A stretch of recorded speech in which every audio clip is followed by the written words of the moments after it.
Welcome to the Gregory Nesmith Show, a special delivery of underdog stuff. The uns. By now you know. The unavoidable, the unconventional, the unbelievable, the underrated, the unsaid, the uninhibited, and more underdog stuff.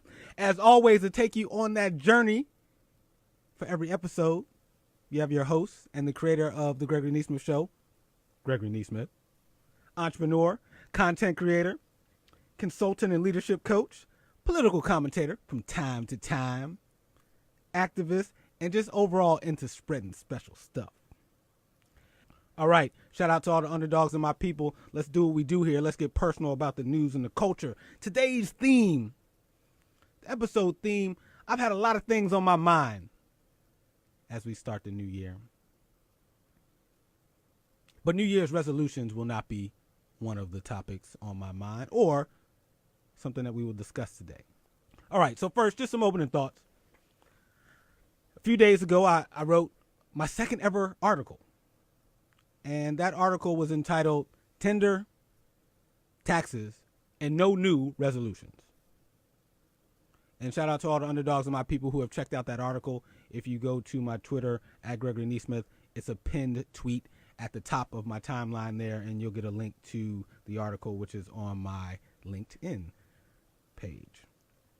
And basically, the theme was, let's not talk about new resolutions at this point in the new year.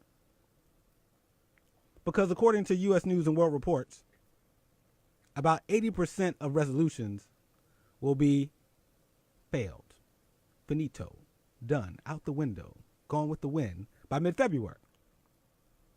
And then another 10 to 11% of resolutions won't make it to the end of the year, but shout out to the 8 or 9% of them that do. But the majority of us, me, you, us, resolution is going to be done, failed in about 4 to 6 weeks. So being mindful of the best use of our times as underdogs together every week on the live show and on the podcast, I thought it didn't make sense to talk about new resolutions because clearly there's something off that we can't seem to have them last more than 4 to 6 weeks. And what we do here is work together to rediscover how special we are in the world. And failed resolutions isn't going to get us back to rediscovering our specialness.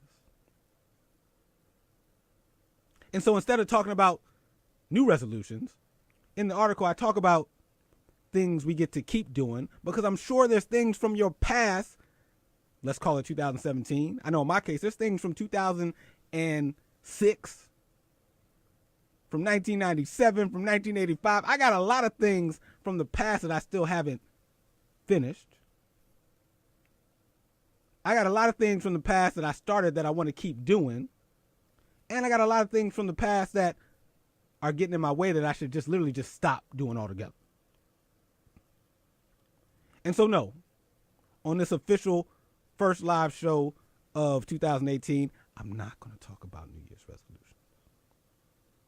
But I will talk about the comments that a few of you left related to the article. And I will not leave you hanging because to just say don't do something, don't do resolutions yet, that's cool. But that's incomplete because you might be wondering, well, what should we do between now and mid-February when I think I will actually talk about resolutions? Because at that point, we can do some stuff between now and then that'll get us ready for it. All right.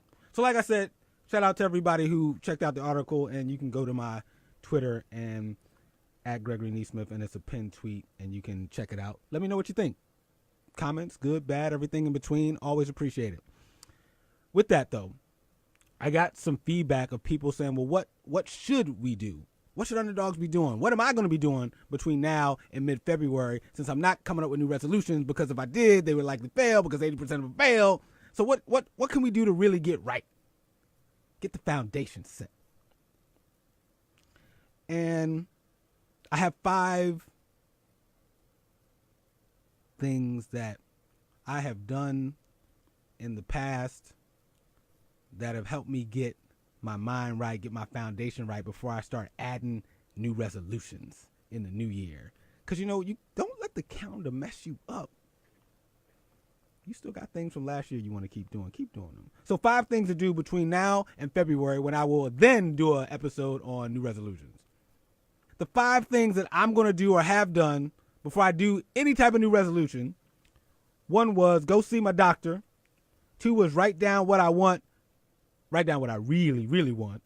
Number 3 was kick my inner hater voice out of the arena. 4 was get some new friends. And number 5,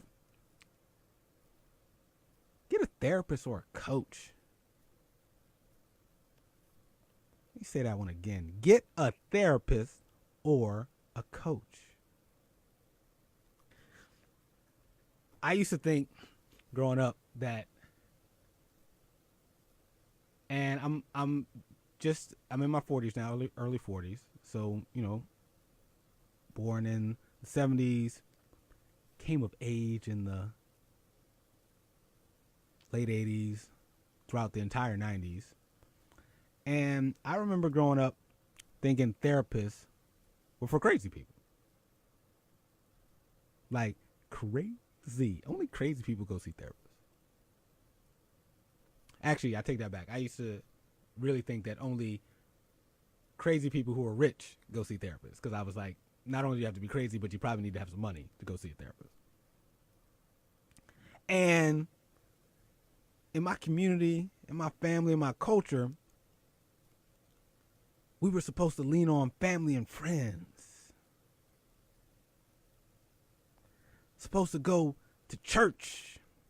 That got me to a point where just doing those things only wasn't working. Because think about it.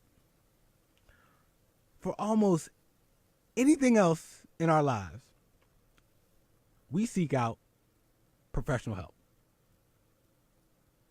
Except, it seems, when it comes to our mental health or emotional health. If I told you I wanted help with my taxes this year, given the new tax bill, and if I told you, you know what, I'm trying to figure out how to make this tax bill work for me, I'm just going to pray on it, you would look at me like I'm crazy. If I told you in the new year, I want to get a better diet, put together a diet plan, workout plan, and if I told you I was going to ask my mom, you would look at me crazy.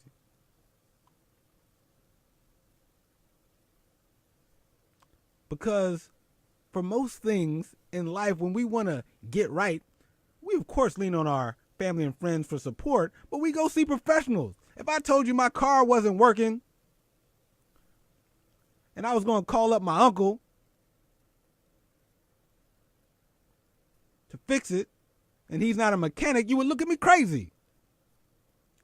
So what makes you think that you can write new resolutions or do whatever it is you want to do in life and rediscover how special you are?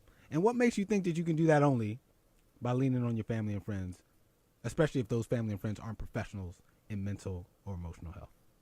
Shout out to all the folks who download the podcast that make it one of the top 100 in society and culture on Podomatic. Podcast will be out Monday, Wednesday, and Friday this week on iTunes, Stitcher, Podomatic, Google Play, syndicated on Live Lead Play Podcast Network. And lastly, you know how I end the show. It's a new year, but the ending ain't changed. End the show with my favorite quote. Underdogs. Can't nobody do it like you do it. Nobody. Peace. Visions realized, music affected lives.